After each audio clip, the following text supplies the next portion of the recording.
오늘은 교재 174페이지 부당해이산 부인 볼게요. 부당해이산 부인. 부당해이산 부인도 앞에서 몇 번 다뤘던 건데 부당해이산 부인은 누구와의 거래예요? 누구와의 거래? 특수 관계자와 거래예요. 특수 관계자와 거래가 조세 부담을 부당히 감소시키는 경우 그 계산을 인정하지 않는 거 우리가 부당해이산 부인이라 합니다. 누구와의 거래는 누구와의 거래? 특수 관계자와 거래해야 돼요. 부당해이산 부인의 대표적인 게 고가 매입, 저가 양도, 고율 차입, 저율 대여, 무수익 자산의 매입 및 현물 출자, 그 다음에 불공정 자본 거래 등이 있고, 고가 매입이나 저가 양도나 고율 차입이나 저율 대여는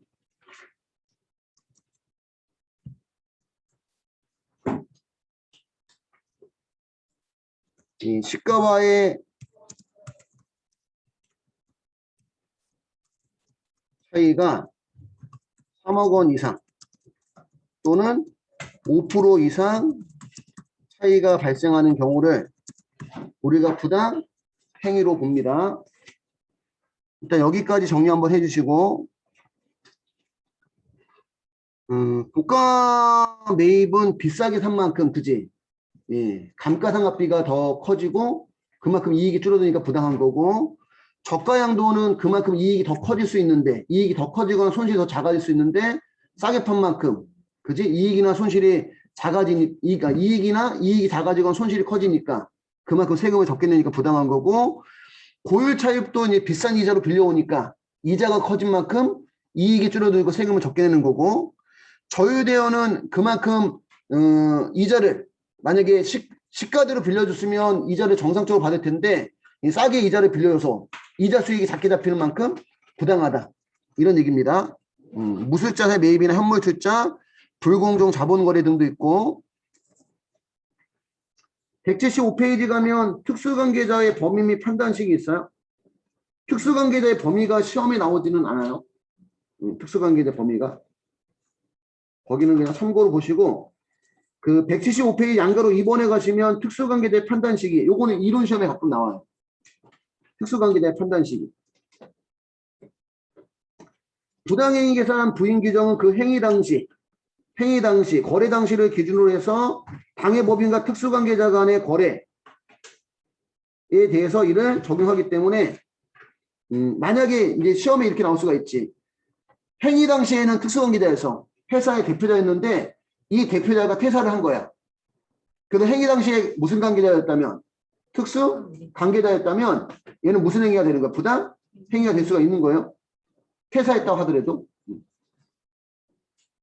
두 번째, 다만 불공정 합병의 경우에 있어서 특수관계에 있는 법인의 판정은 합병 등기에 속하는 사업연도에 직전 사업연도 개시일부터 합병 등기까지 기간에 따른데요. 뭐 참고로 보시고, 보통 시험은 이제 동그라미 1번이 주로 나오고, 176페이지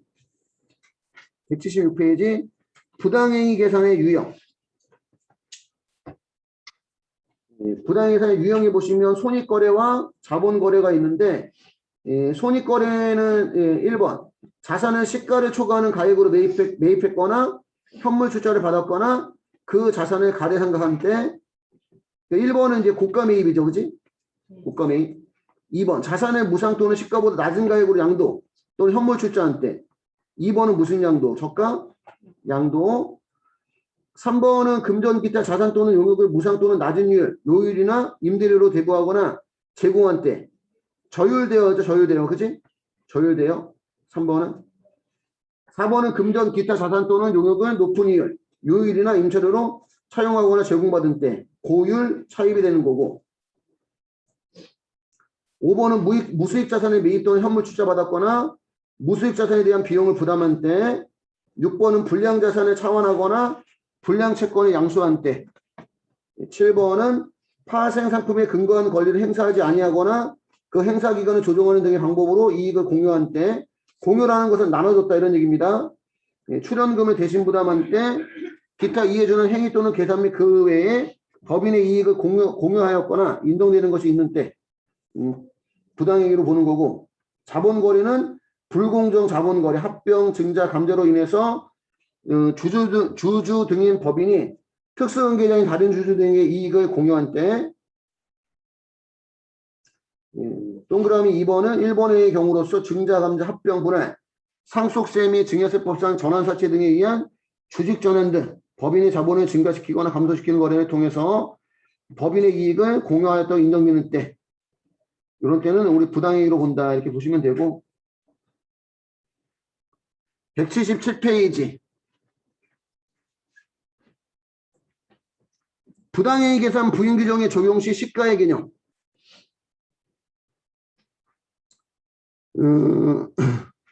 시가의 개념, 시가라는 것도 이제 시험에 가끔 나오는데요. 시가의 원칙을 보니까 부당행위 계산 부인 규정의 적용 시 당해 거래와 유사한 상황에서 당해 법인이 특수관계자 외에 불특정 다수인과 계속적으로 거래한 가격 또는 특수관계가 없는 제3자의 거래 가격이 있는 경우는 당해 가격을 뭘로 한다? 시가로 한다. 거기까지 밑줄 한번 그어주시고,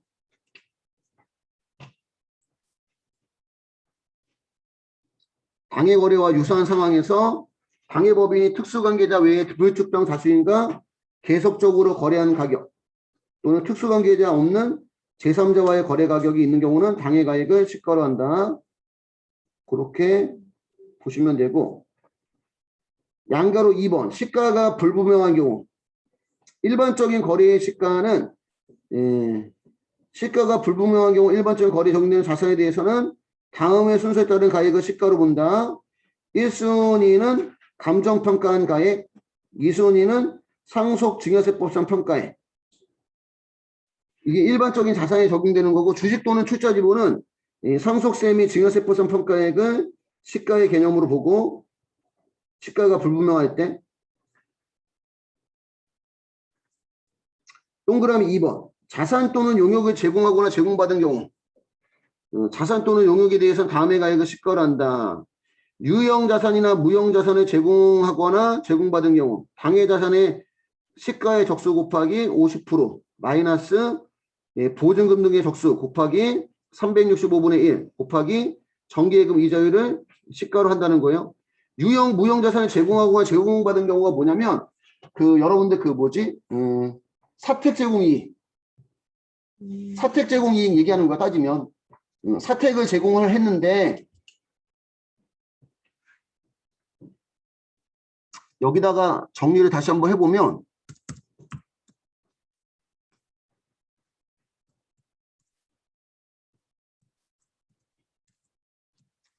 사택 제공이익과 주택자금 대여이익,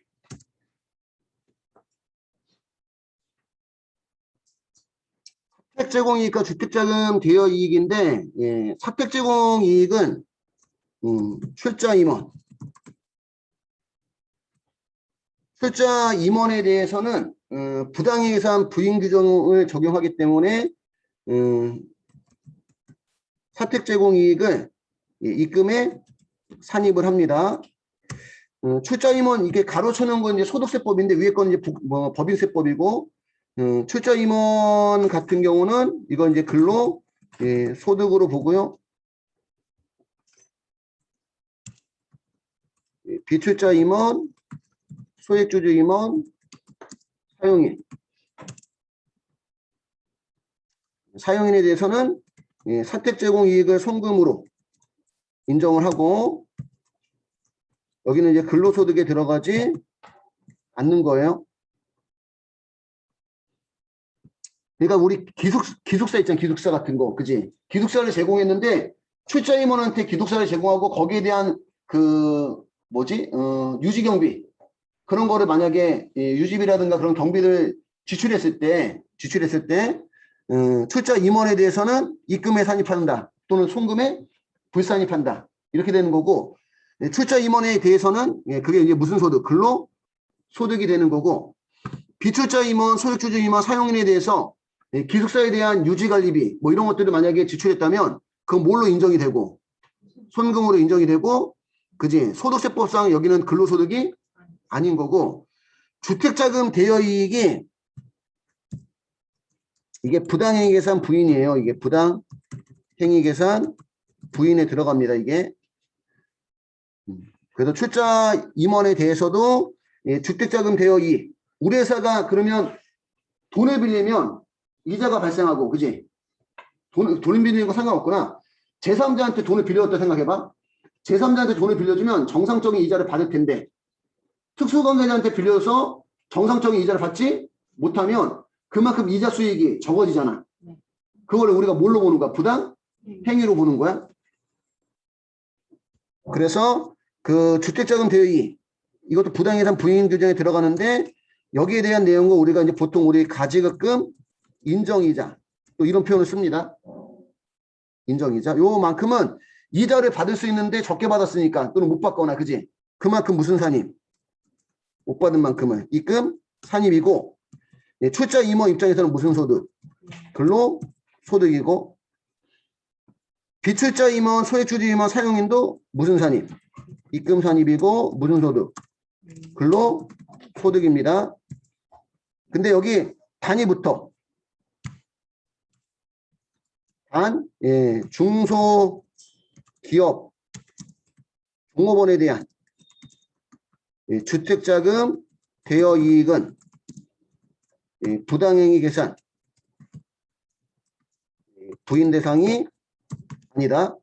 부당예산 부인 대상이 아니라는 얘기는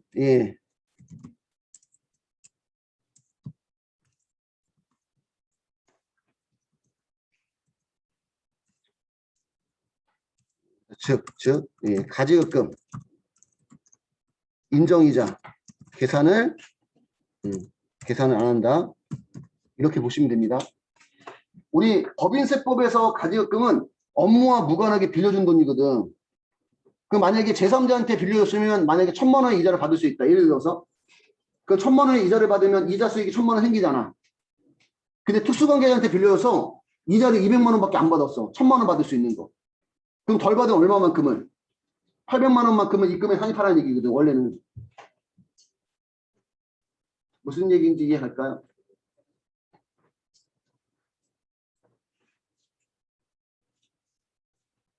다시 한 번만 설명해 볼게요. 지금 만약에 그 출자 임원한테 아파트 5억짜리를 구입을 해서 무상으로 제공했다고 생각해봐. 그거를 무상으로 제공하지 않으면 제3자한테 빌려줬으면 월세 등을 받을 거 아니야. 맞습니까? 그 월세 등을 그러면 특수관계자인 출자 임원한테 빌려서 월세 등을 못 받으면 지금 거기 나온 우리 그 177페이지 시가가 불분명한 경우에 동그라미 2번 그 표에 유형 무형자산 제공하거나 제공받은 경우 있지. 그렇게 계산한 금액을 임대료로 해서 입금에 산입한다는 얘기야. 그럼 5억짜리 시가가 5억짜리면 5억에 50%면 얼마야? 5억에 50%면 2억 5천이지. 그럼 2억 5천은 받아야 된다는 거 전제로 치면 쉽게 얘기하면. 근데 보증금을 받은 게 있으면 그걸 빼라는 거. 보증금 덕수를 받은 게 없으면 결국 2억 5천만 원에 그지 365일로 나눠주고 정기예금 이자를 곱한 것만큼을 임대료로 보겠다 그런 뜻이야. 그렇게 계산해서 어디에 입금에 산입을 한다는 얘기고 비출자 임원이나 소액주주 임원 사용인에 대해서는 사택 제공 이익을 입금으로 본다. 보지 않는다. 보지 않는다. 그지? 그러니까 입금불 산입이나 송금 산입 결국 같은 얘기가 되는 거지. 그지? 주택자금 대여이익은 우리 회사가 제3자한테 돈을 빌려주면 정상적인 이자를 받잖아. 그지? 근데 만약에 정상적인 이자가 1,000만 원이라 했을 때 특수관계자한테 빌려서 이자를 200만 원밖에 못 받으면 이자 수익이 800만 원이 적게 잡힌 거잖아. 그지? 적게 잡힌 것만큼을 그지? 이자 수익으로 보고 입금에 산입하라는 게 뭐예요? 주택자금 대여이익이고 더 들어가면 그걸 우리가 뭐라고 한다? 가지급금 무슨 이자? 인정? 이자라고 얘기한다는 얘기입니다. 응? 그래서 우리 주택자금 대여이익은 출자 임원이든 비출자 임원이든 소액주주 임원이든 사용인이든 전부 다 가지금 인정이자 계산해서 무슨 어디에 산입한다. 입금에 산입을 하고 소득세법상 다 무슨 소득에?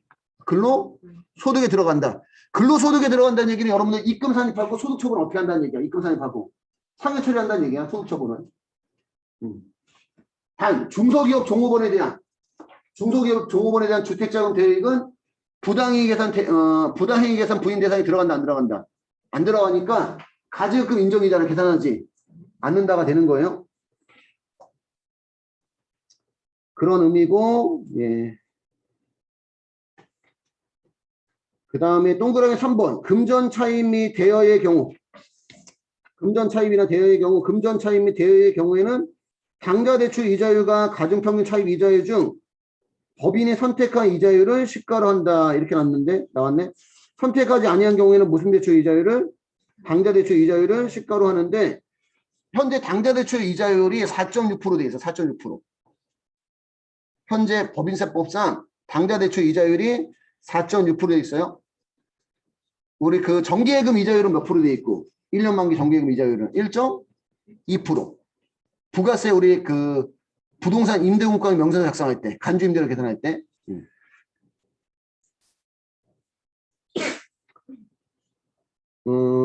요게 이제 조금 있다가 우리 정리할 건데 가지급금 인정이자 계산 시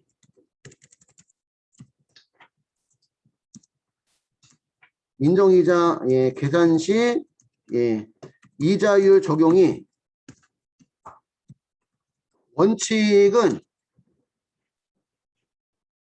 원칙은 가중평균 차입 이자율을 적용합니다. 가중평균 차입 이자율이라는 건 뭐냐면 우리 회사가 빌려오는 이자율 있잖아. 빌려오는 이자.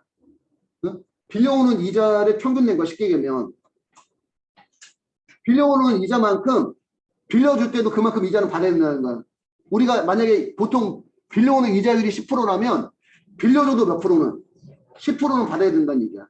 그래서 가지급금 인정이자 계산할 때 가중평균 차입 이자율을 적용하는데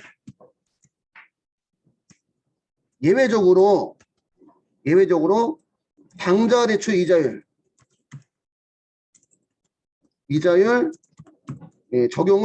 적용 신청한 경우는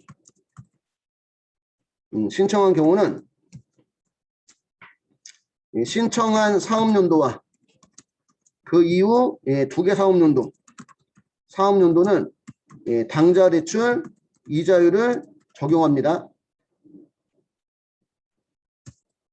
우리 교재에는 선택이라고 되어 있지. 금전 차입 및 대여의 경우 당좌 대출 이자율과 가중평균 차입 이자율 중 법인이 뭐한 이자율? 선택한 이자율. 근데 선택하지 않으면 무슨 이자율?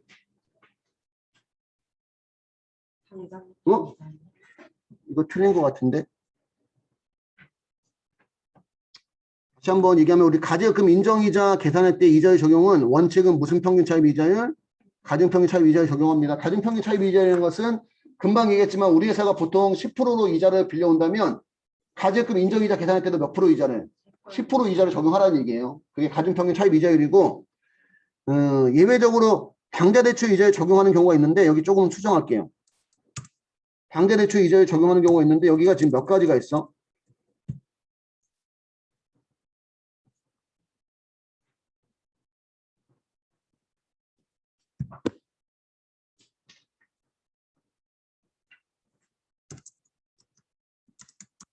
첫 번째, 그 당좌대출 이자율 적용을 신청한 경우는 신청한 사업연도와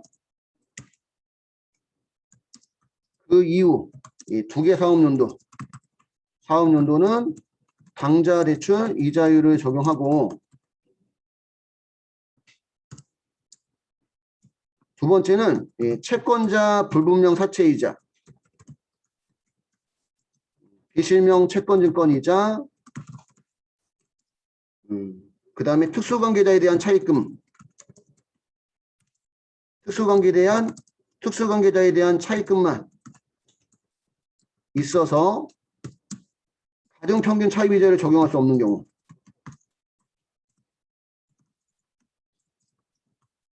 없는 경우도 무슨 대출 이자율을? 당좌 대출 이자율을 적용합니다. 이유는 채권자 불분명 사채 이자라든가 비실명 채권증권에 대한 이자라든가 특수관계자에 대한 차입금 이런 거에 대한 이자는 정상적인 이자율로 볼 수가 없기 때문에 이런 것들만 있다면 우리가 당좌 대출 이자율을 적용한다는 얘기예요.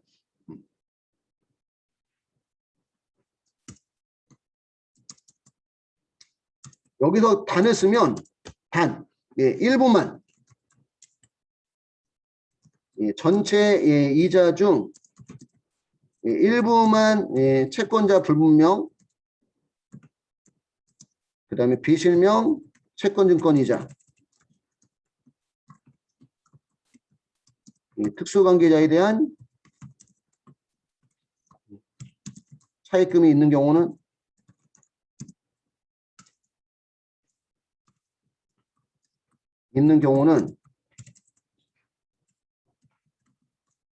가중평균 차입 이자율 계산 시 제외하면 돼요. 얘네가 전체가 아니라 일부일 때 때는 무슨 이자율 계산할 때? 가중평균 이자율 계산할 때 제외하고 계산하면 된다는 얘기야. 얘네가 전체일 때는 얘네들은 정상적인 이자를 볼 수가 없기 때문에 당좌대출 이자를 적용하는데 얘네가 전체가 아니라 일부라면 가중평균 차입 이자를 적용할 때 어떻게 한다? 얘네들을 빼고 가중평균 차입 이자를 계산하면 된다는 거지. 정상적인 이자만 가지고 정상적인 차입금만 가지고. 여기까지 필기 한번 해주시고 이어서 보시면 178페이지 가시면 부당예산 부인의 사례 자산의 고가양수하고 자산의 저가양도도 우리 어제도 한번 나왔던 것 같은데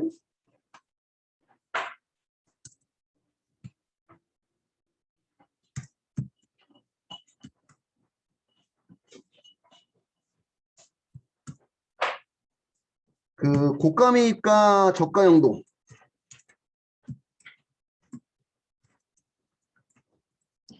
저가양도에 대해서 그 고가 매입도 보면 이게 그 특수관계자와 거래가 있고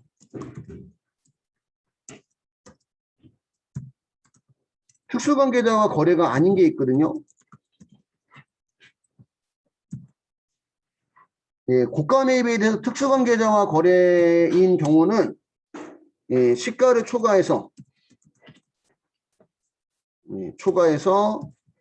매입한 경우 시가를 취득 원가로 본다. 즉 시가 초과액은 부당행위 계산 부인에 들어가는 거고 이게 특수관계자와 거래가 아닌 경우는 정상가액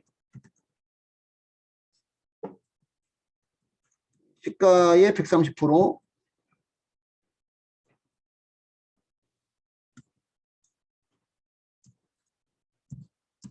초과해서 매입한 경우 정상가액을 취득 원가로 본다. 즉 정상가액 초과액은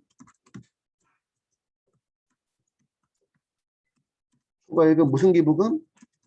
의제 기부금. 기부금으로 보고 기부금 15인 계산합니다. 저가 양도도 마찬가지로 이게 특수관계자와 거래라면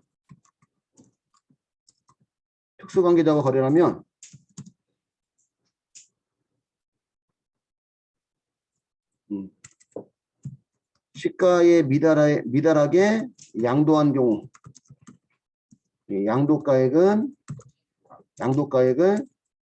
시가로 한다. 시가로 양도가액을 하는 거지. 시가에 미달하게 양도한 경우 시가를 양도가액으로 본다. 즉 시가 미달액은 부당행위 계산 부인에 들어가는 거고 특수 관계자와 거래가 아닌 경우는 정상가액, 시가의 70%,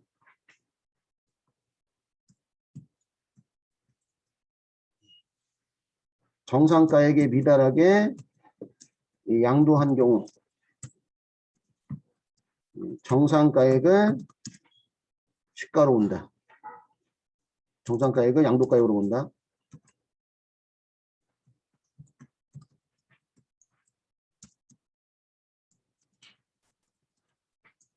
즉 정상가액 미달액은 의제 기부금으로 보고 기부금 시부인 계산합니다. 여기까지 한번 정리 한번 해주시고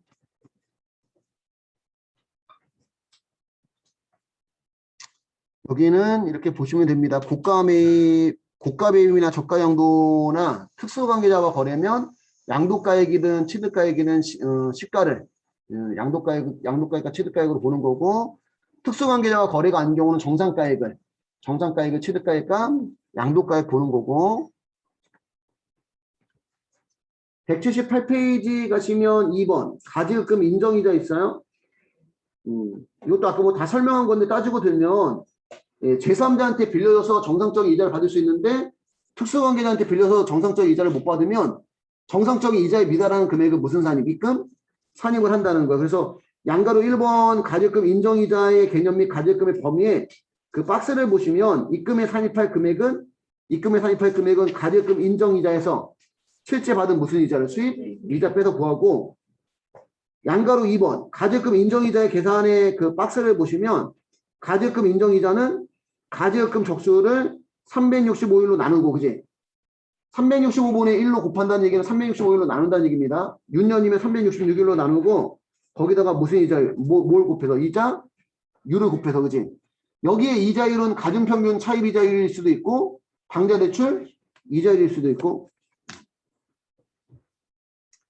179페이지 동그라미 2번 보시면 가지급금 적수 계산은 쌓여있는 일수죠. 그지? 우리 적수 계산하는 이유는 얘기했어요. 그지? 꼭 1월 1일 날 빌려주거나 1월 1일 날 빌려온다는 보장은 없다 보니까 그 쌓여있는 날짜만큼 계산하는 거 우리가 무슨 계산? 적수 계산이라고 합니다. 가지급금 적수를 보면 기억, 가지급금의 적수 계산 시 초일은 산입하고 말일은 불산입하고 니은에 보시면 동일인에 대해서 가지급금과 가수금이 함께 있는 경우는 상계 후 잔액에 대해서 인정이자를 계산합니다. 다만 상환기간, 이자율 등의 사전 약정이 있어 이를 서로 상계할 수 없는 경우는 상계하지 않고 이자율의 적용 방법은 아까 우리 필기했던 건데 이자율은 당좌대출 이자율과 가중평균 차입 이자율 중 해당 법인이 선택하는 이자율 선택하지 아니한 경우 당좌대출 이자율은 시가를 하되 금전대의 경우 가지급금 인정이자는 결과적으로는 업무와 무관하게 빌려준 돈으로 보는 거니까 그지? 금전대의 경우에는 일반적인 시가 산정 기준에 불구하고 가중평균 차입 이자율을 뭘로 한다? 시가로 한다. 다만 다음의 경우에는 당좌대출 이자를 시가로 한다. 가중평균 차입 이자를 적용이 불가능한 경우 가중평균 차입 이자 적용이 불가능한 경우가 어떤 경우예요? 채권자 불분명 사채이자 비실명 채권주권이자 특수관계자에 대한 차입금만 있는 경우 그지?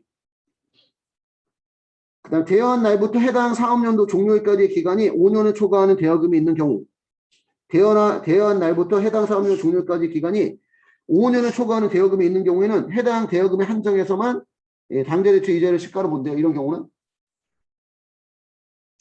디귿에 해당 법인이 당좌대출 이자를 시가로 선택한 경우 당좌대출 이자를 시가로 하여 선택한 연도와 이후 두 개 사업연도는 당좌대출 이자를 시가로 하고 써있는 현재 당좌대출 이자율은 4.6%고 사택의 임대 법인이 출자 임원, 비출자 임원, 소유주주 임원 제외에게 시가, 적정 임대료의 미달에게 사택을 제공한 경우는 부당에 대한 부인 규정이 적용되는데 이 경우에는 법인이 출자 임원으로부터 수령한 임대료 수익과 시가, 적정 임대료 차익을 입금에 산입한다. 법인이 지출한 출자 임원, 이 사용한 사택의 유지비는 업무 무관 비용으로 봐서 무슨 불산입? 송금불상에 상해 처리하고 출자 임원에게는 근로소득이 되니까 뭐가 된다? 소득세가 부과가 되는 거고, 그 사택에 대한 임대료 계산하는 게 여러분들 177페이지 하단에 동그라미 2번 그 박스에 유형 무형 자산을 제공하거나 제공받은 경우 있잖아, 그지? 그 계산식으로 하는 거예요. 실무 시험으로 나온 적은 없어. 실무 시험으로 나온 적은 없고. 05번 179페이지 05번 보시면 부당행위 계산 부인의 효과. 부당행위 계산에 해당하는 경우에 시가와의 차익 등을 입금에 산입한다. 이 경우 이익을 분여받은 특수관계자는 그 귀속자의 구분에 따라 배당, 상여, 기타 사회이출, 기타 소득으로 처분되며 그 귀속자는 추가적인 소득세 등의 납세물을 지게 된다. 여기까지 보시면 될 것 같고,